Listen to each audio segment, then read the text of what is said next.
আমরা আসলে যেটা ভুল করছি সেটা হলো লাঠি না নিয়ে। আমরা কিন্তু খালি হাতে উঠেছি। নিচে আসলে দোকানে অনেক লাঠি বিক্রেতা আছে যারা কিনা লাঠি বিক্রি করে, সেগুলো পাহাড়ে ওঠার ক্ষেত্রে অনেক হেল্পফুল হয়। তো আমরা সেটা না নিয়ে অনেক ভুল করছি। এই দেখছেন এটা বেশ উঁচু, এবং কি আমরা নামার সময় হয়তো অনেকটা রিক্সিতে পড়া লাগতে পারে। দেখছেন আমি অলরেডি হাঁপিয়ে গেছি অনেক। এটা কিন্তু বেশ উঁচু।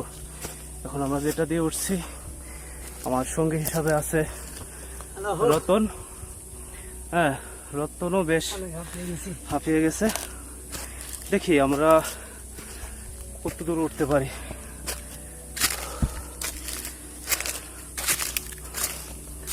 মনে হচ্ছে আমরা ইতিমধ্যে পাহাড়ের চূড়ায়।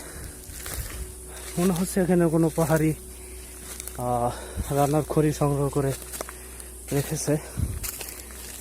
জানি না লোকটা কোথায়।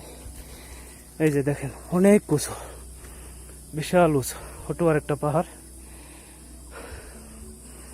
এবং প্রকৃতিটা এরকমই সুন্দর, মনে হয় যেন এই প্রকৃতিতে হারিয়ে যায়।